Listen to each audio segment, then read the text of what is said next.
y bendecido día. Quien les saluda Mariana del Valle Buitrago Rodríguez. Y en este último encuentro tecnoformativo vamos a hacer referencia al tema de la jurisdicción marítima dentro de nuestra asignatura de Derecho Marítimo. Bienvenidos sean todos ustedes.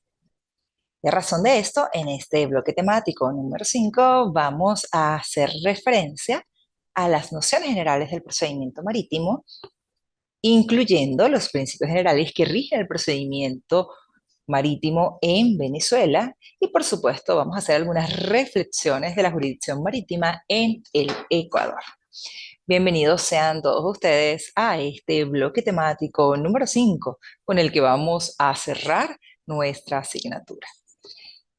¿Y por qué nosotros tenemos que hablar del procedimiento ordinario marítimo tanto en el Ecuador como en Venezuela? Porque obviamente aun y cuando estamos en un contexto marítimo muy particular, se pueden generar conflictos de intereses entre partes. Y para tratar de solventar, para tratar de dirimir y resolver esos conflictos, es necesaria la presencia de un procedimiento jurisdiccional en el que el juez evidentemente va a establecer cuál es la solución, cuál es la parte que definitivamente tiene la razón en función de las pruebas y de conformidad con el derecho. Por ello, evidentemente nosotros tenemos que hacer una reflexión fundamental sobre el procedimiento y a razón de esto vamos a iniciar desde ya con algunas referencias sobre el procedimiento ordinario marítimo en Venezuela y posterior a ello vamos a continuar con algunas reflexiones dentro del procedimiento marítimo ecuatoriano. Y lo primero que ustedes deben saber es que en el caso de la legislación venezolana, nosotros basamos el procedimiento ordinario marítimo en 5 principios fundamentales. Estos son el principio de la oralidad, el principio de la concentración, el principio de la inmediación, de la gratuidad y de la publicidad. Y todos ellos obedecen a los principios del procedimiento oral. Y esto en función de que el procedimiento ordinario, es decir, la jurisdicción ordinaria marítima en el caso venezolano, se rige bajo la fundamentación del procedimiento oral y breve. Y a razón de esto vamos a tener básicamente 2 leyes que van a regir ese procedimiento ordinario. La primera de ellas está referida a la ley del procedimiento marítimo y la complementa básicamente los artículos del Código de Procedimiento Civil en función del procedimiento breve u oral. Y para poder hacer mención a este procedimiento ordinario marítimo, debo señalar que vamos a hacer es algunas reminiscencias a este procedimiento, puesto que la mayoría, y seguramente ustedes también, han tenido algunas reflexiones previas sobre el procedimiento ordinario civil. Y de allí es que nosotros debemos señalar que en el caso del procedimiento ordinario marítimo vamos a tener muchísimos elementos que son propios del proceso civil ordinario. Y por eso simplemente vamos a hacer algunas consideraciones o algunas reflexiones previas para que podamos abordar toda la temática. A razón de esto, debemos señalar que el principio de la oralidad parte de la premisa de que todas las actuaciones que se llevan a cabo dentro del procedimiento ordinario marítimo están basadas en las actuaciones eminentemente orales, es decir, se trata de llevar a cabo todas las actuaciones, tanto de la parte demandante como de la parte demandada, a través de la oralidad. Es poco probable que las partes realicen actuaciones eminentemente por escrito, aunque esto no obsta para que las partes presenten escritos que vengan a complementar las actuaciones llevadas a cabo. El principio de la concentración parte de la premisa de que la mayoría de las actuaciones se van a congregar o van a realizarse sin dilaciones indebidas, es decir, que la justicia se va a adaptar a el fin y no a las formalidades. La inmediación significa que las partes y el juez van a estar evidentemente en una consecución, en unas actuaciones que van a permitir que todos en conjunto puedan comunicarse a la vez. Y la gratuidad significa que es un principio en donde el procedimiento ordinario marítimo es evidentemente gratuito. Esto basado y soportado en los principios generales de la Constitución de la República Bolivariana de Venezuela, que estipula que el proceso en cualquier grado, en cualquier instancia, en cualquier jurisdicción va a ser gratuito.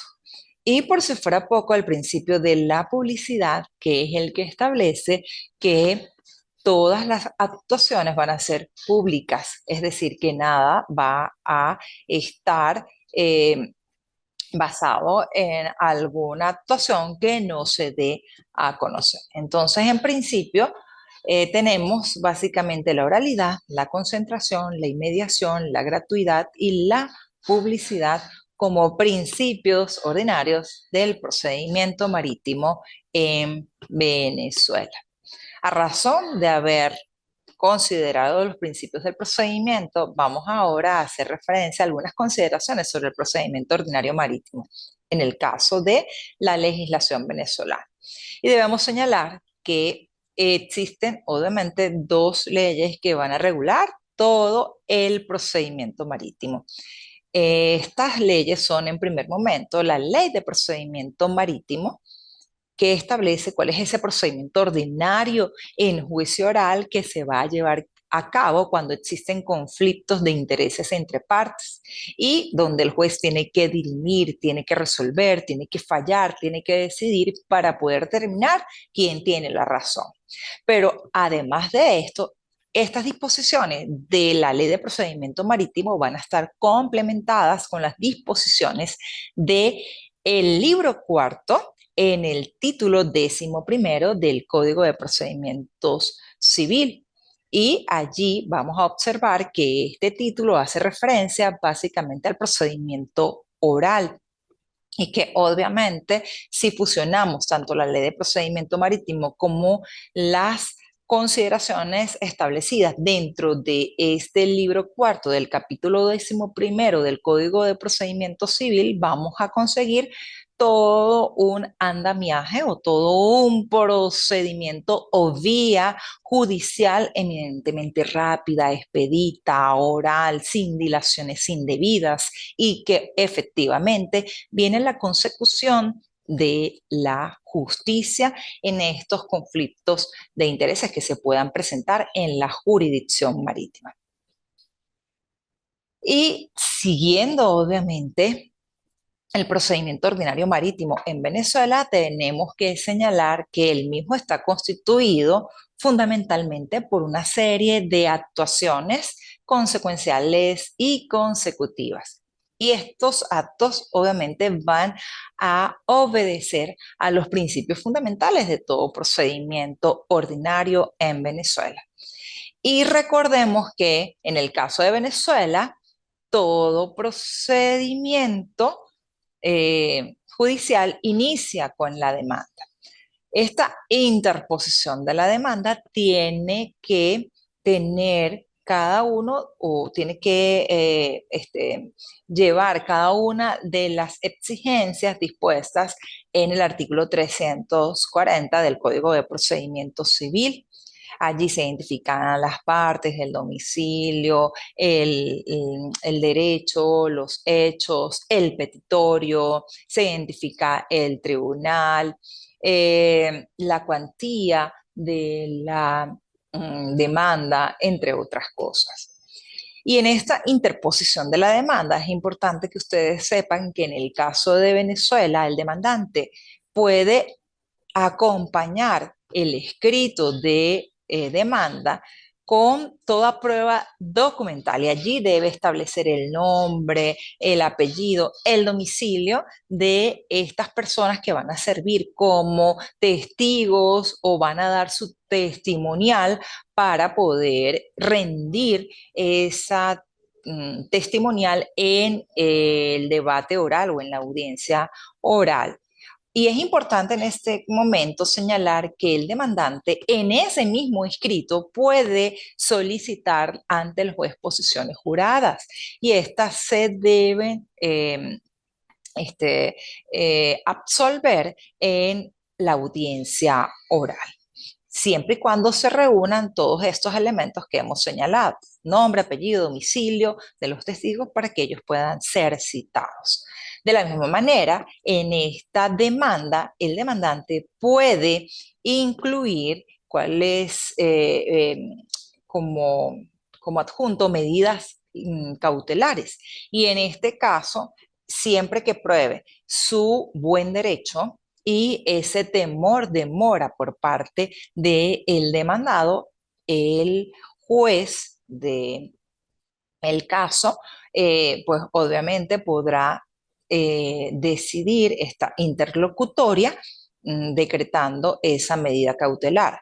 Y en el caso de haber decretado la medida cautelar, la persona del demandado deberá considerar si realmente esta solicitud es legal o es legítima y tendrá que oponerse si considera que no lo es.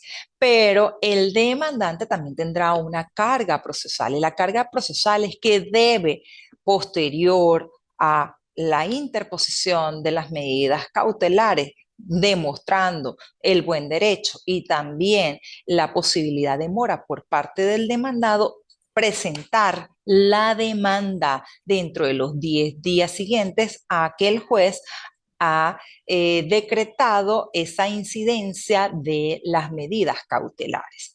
Si él no presenta la demanda, el juez va a levantar la medida cautelar y queda entonces sin efecto la medida solicitada.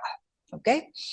Y es importante en este momento señalar que el demandante puede estar representado por un abogado y este abogado podrá en todo caso presentar poder para realizar tanto la actuación de solicitud de medidas cautelares así como la interposición de la demanda. De seguida, es importante considerar que dentro de todas estas actuaciones o actos consecuenciales y consecutivos tenemos que hacer la citación, que no es otra cosa que hacer del conocimiento del demandado la existencia de ese proceso que cursa en su contra y que obviamente está dentro de la jurisdicción ordinaria marítima. Y en este caso, tenemos que señalar que hay que citar de manera personal al demandado. Pero si no conseguimos al demandado, o bien en el buque o la nave, podemos practicar una citación que dispone la ley de procedimientos marítimos en Venezuela. Y esta permite en todo caso que se pueda citar al demandado por medio de la boleta que en todo caso entregará el alguacil a dos testigos que se encuentren dentro del buque en ese momento y se deje constancia y firma por parte de estos dos testigos y esto se inserte dentro del expediente que se lleva a cabo en el tribunal. Desde ese momento que se deja constancia que ha sido citado el demandado, o bien de manera personal, o bien a través de los dos testigos que forman parte de la tripulación, comienza el plazo para que el demandado dé contestación a la demanda. Y en este momento el demandado tendrá 20 días siguientes, o bien para presentar cuestiones previas o bien para dar contestación al fondo de la demanda. Las cuestiones previas, básicamente, son estas indicaciones que da el demandado y allí se va a oponer algunos de los elementos tanto de forma o tanto de fondo de el escrito de demanda. Y obviamente este escrito de oposición de cuestiones previas debe fundamentarse en lo establecido en el artículo 346 del Código de Procedimiento Civil.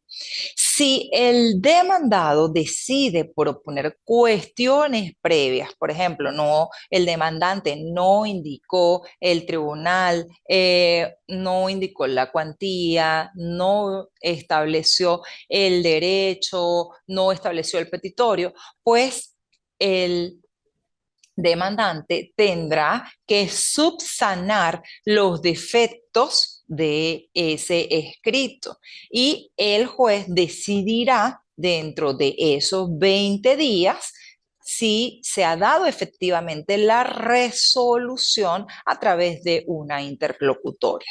Y en este caso, el demandante tendrá la posibilidad de reformar la demanda. Y en esta reforma, nuevamente, el demandado tendrá estos 20 días siguientes para poder hacer ya no oposición a cuestiones previas, sino la contestación al fondo de la demanda. En esta contestación al fondo de la demanda indicará pues todas las cosas que él crea conveniente para enervar su derecho a la defensa.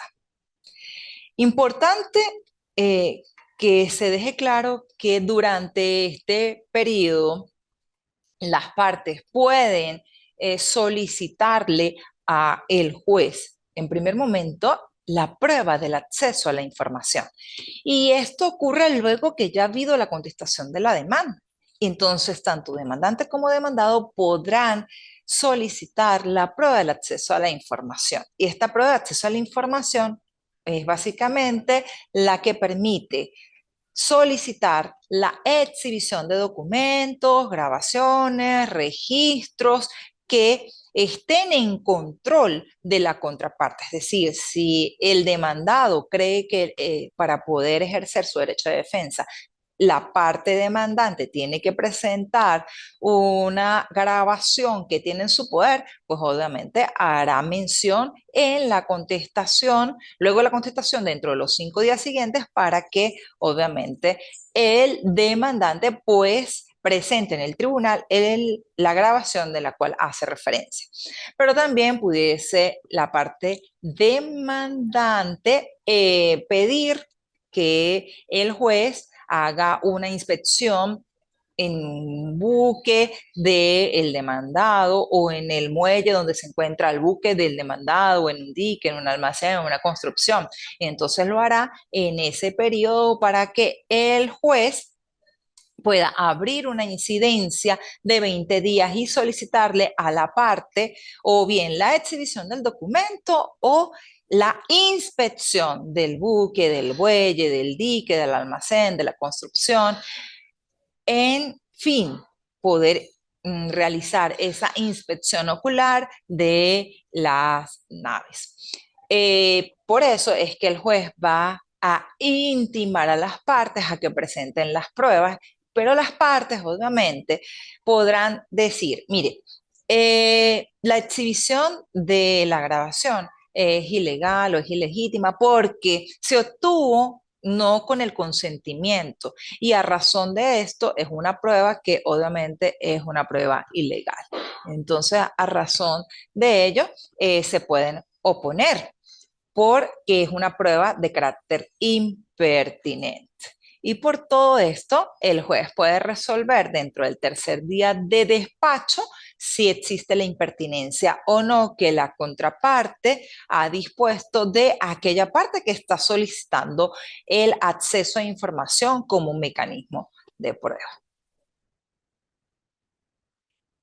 Y ya resuelta esa incidencia, se abre lo que se denomina dentro del procedimiento ordinario marítimo como una audiencia preliminar. La audiencia preliminar básicamente está referida a el lapso de 5 días que pues permite que las partes expresen si convienen en estos hechos o cualquier otro tipo de prueba, determinando las cuáles son las que crean que van a considerar como válidas y cuáles son las que van a considerar como impertinentes. Importante que ustedes sepan que en el caso del procedimiento ordinario marítimo, solamente las pruebas de las partes que estén presentes son las que se van a evacuar. Se entiende que la parte que no está presente en el momento en que se abra el periodo probatorio no va a poder evacuar ninguna prueba. De seguida se abre la audiencia oral. Y en esta audiencia oral, el juez va a escuchar tanto al demandante como al demandado que estén presentes y dará una sentencia definitiva dentro de los 30 minutos siguientes a haber escuchado a las contrapartes y haber revisado las pruebas. De esa sentencia o fallo puede recurrirse en alzada. Entonces, ¿cómo se puede observar en el caso del procedimiento ordinario marítimo? Un procedimiento evidentemente concentrado, un procedimiento súper corto en donde previa, obviamente, la celeridad, las actuaciones a través de las audiencias y no va a haber dilaciones indebidas dentro del procedimiento. En el caso de el procedimiento ordinario marítimo que se lleva a cabo en el Ecuador, es importante señalar que el mismo también se lleva a cabo por medio de actuaciones eminentemente orales. Y dentro de este procedimiento es necesario considerar la participación de el capitán de puerto, el jurado de capitanes, la Corte de Justicia Militar, puesto que estos van a ser los sujetos investidos por ley para que puedan dirimir los conflictos, decidir quién tiene el mejor derecho cuando existen controversias entre las partes. Y por eso es necesario revisar cuál es la función que tiene el capitán de puerto en el caso del procedimiento ordinario marítimo dentro de la legislación ecuatoriana. Y a razón de esto debemos señalar que el capitán de puerto tiene dentro de los límites jurisdiccionales de la respectiva capitanía de puerto, llamemos Puerto Esmeralda o Guayaquil, solamente la resolución de los conflictos que deba conocer, siempre y cuando se haya generado un accidente o que haya ocurrido un siniestro, como por ejemplo el abordaje entre embarcaciones menores de 50 toneladas. Recordemos que el abordaje es esa colisión que puede darse entre dos embarcaciones, pero en el caso en particular, tenemos que señalar que las embarcaciones no pueden superar las 50 toneladas y para que pueda conocer el capitán de puerto es necesario que no haya ocurrido una muerte de vida humana, es decir, que no haya pérdida de vidas humanas para que tenga conocimiento el capitán de puerto. De seguida vamos a ver cuándo interviene el jurado de capitanes. Y a razón de esto tenemos que señalar que en el Ecuador es importante la participación del jurado de capitanes siempre y cuando existan accidentes o siniestros marítimos que hayan ocurrido en las aguas territoriales o a bordo de naves de la Marina Mercante Nacional en alta mar y que no corresponda fallar al capitán de puerto porque la embarcación o las embarcaciones tienen toneladas superiores a las 50 toneladas o porque haya pérdida de la vida humana. Y finalmente, las decisiones que tome tanto el capitán de puerto como los jurados de capitanes van a ser apeladas a través de la Corte de Justicia Militar. Importante en este momento señalar que la ley que regula todas estas incidencias es el Código de Policía en el caso del Ecuador. Pero también debemos señalar, como lo afirma Joves, que en el caso del derecho marítimo puede existir algunos conflictos que se puedan dar entre las partes, pero que evidentemente pueden salir de la jurisdicción marítima de un determinado país, porque obviamente pueden estar vinculados a aguas internacionales o porque existan embarcaciones que no tengan bandera del Ecuador y que estén dentro del agua del Ecuador. Entonces, en este caso, obviamente, como lo señala Joves, es necesario revisar, indagar, investigar y buscar la solución a través de los convenios internacionales, como sería el caso de ese abordaje. Y uno de los convenios sería el convenio de Hamburgo para determinar quién tuvo la responsabilidad. Si la responsabilidad es compartida o si el siniestro se dio por responsabilidad de uno de los buques, pues él va a tener la responsabilidad unilateral o si fue por un hecho fortuito. Entonces, tomando en cuenta los convenios internacionales, es necesario determinar cuál va a ser el procedimiento que a nivel internacional se ha adjudicado para solventar ese conflicto de interés, como por ejemplo también en el caso de los embargos preventivos de los buques, que están desarrollados en los instrumentos internacionales del año 1999, así como del año 1952. De la misma manera, cabe mencionar otros procedimientos aplicables a los privilegios marítimos y la hipoteca naval que están regulados en los convenios del año 1993 y del año 1967.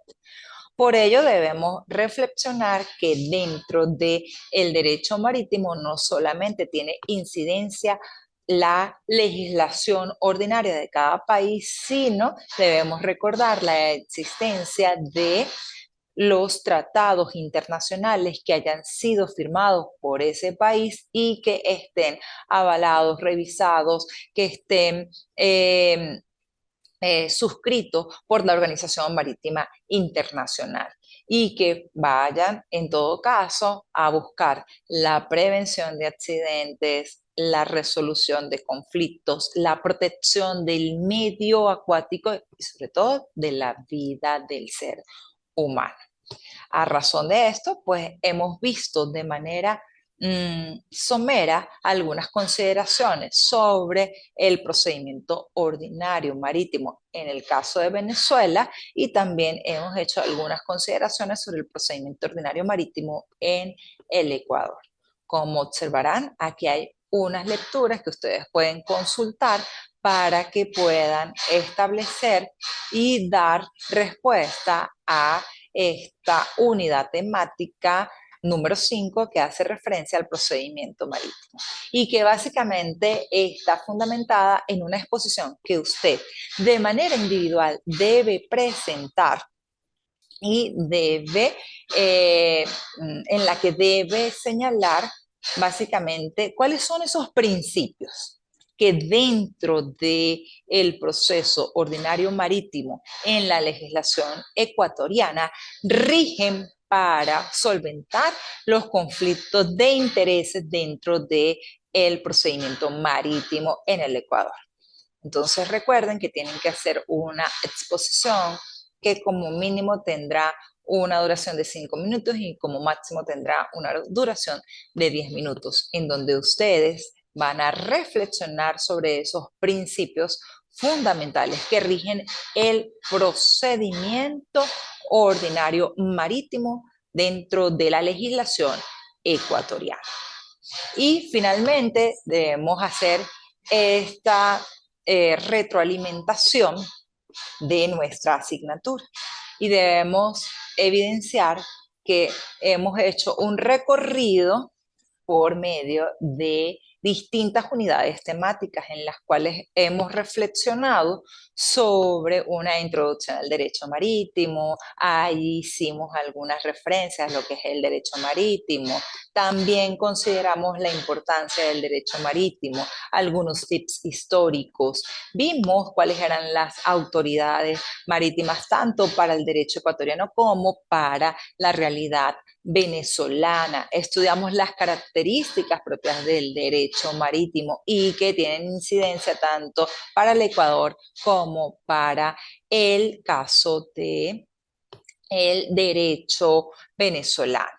También hicimos lo propio en la unidad temática número 2, haciendo mención de el buque o la nave como el sujeto o los sujetos marítimos. Vimos dentro de esta unidad temática la naturaleza jurídica del buque, conocimos fundamentalmente la importancia que tiene el registro del buque para el derecho marítimo tanto ecuatoriano como para el derecho marítimo venezolano.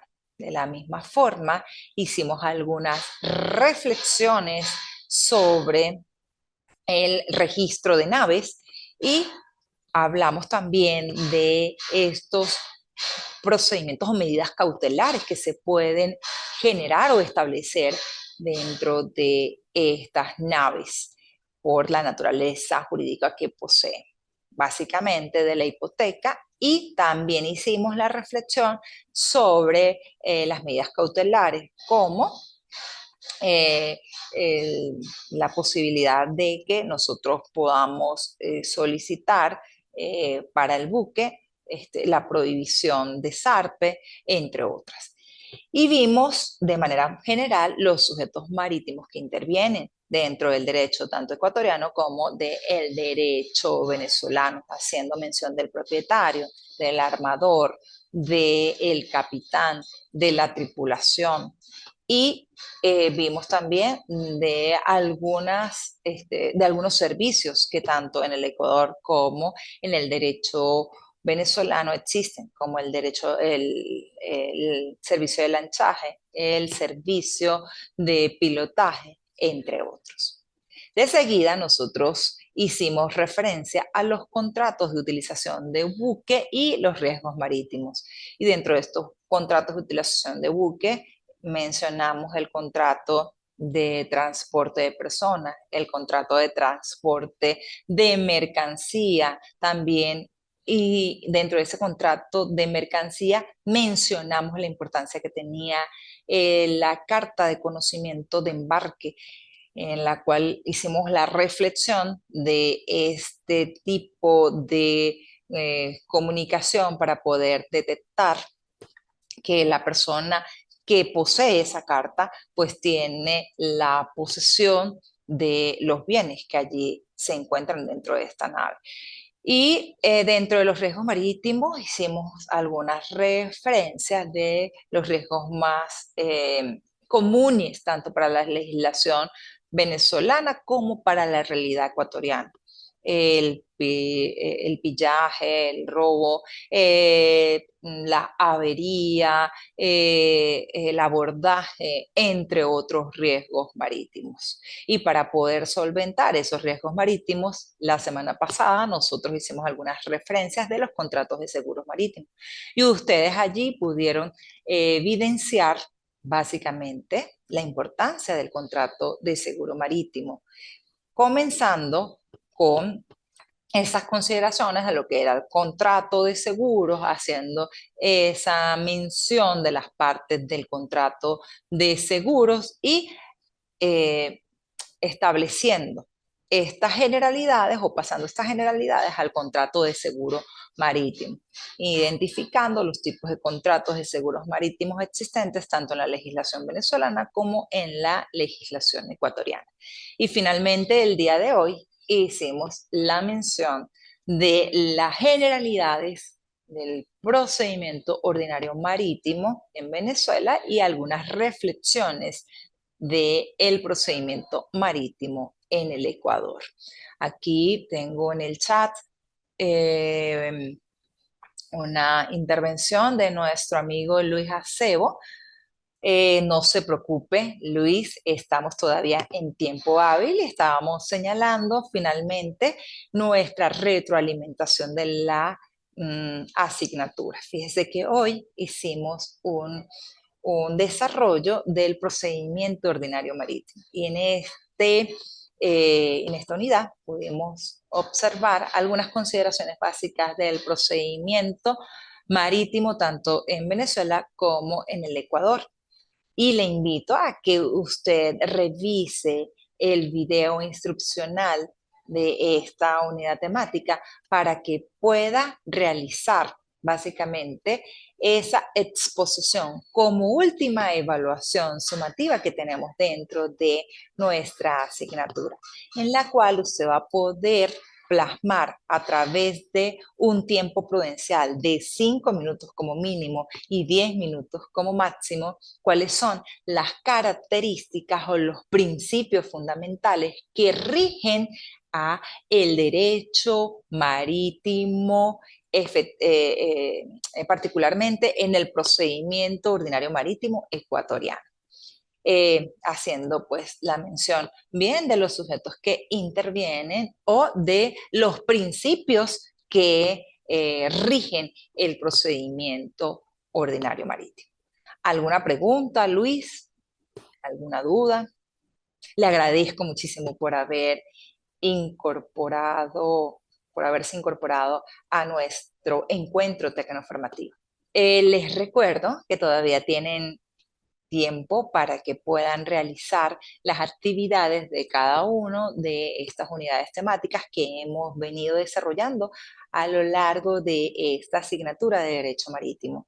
Aquellas personas que no pudieron dar cabal cumplimiento al módulo 1, al módulo 2, al 3, al 4 y efectivamente al que vamos a iniciar el día de hoy, tienen todo el tiempo dentro de lo que va para la próxima semana para que ustedes puedan alimentar esas actividades que no pudieron realizar durante el periodo señalado para que ustedes puedan cumplir con sus asignaciones de esas evaluaciones sumativas. Les invito, les insto a que preparen sus actividades y que las inserten dentro de nuestra plataforma educativa para poder entonces tener en esta semana todas las evaluaciones que ustedes han tenido que cumplir en su oportunidad. Así las cosas, les deseo un feliz y bendecido sábado y les vuelvo a invitar a que se pongan al día con las actividades. Estamos en tiempo hábil y sé que ustedes son personas ocupadas, pero que también tienen ese interés por aprender y por aprobar la asignatura. Entonces, les deseo el mayor éxito del mundo y también les deseo que puedan cumplir con estas actividades que han sido programadas y puedan llevar a cabo cada una de estas evaluaciones. Así las cosas, me despido y les bendigo. Cualquier cosa me pueden escribir a la plataforma educativa, como muchos de ustedes lo han hecho, y en lo más pronto posible les estaré dando respuesta a las preguntas que ustedes a bien quieran formular. Feliz y bendecido día tengan todos ustedes. Hasta luego.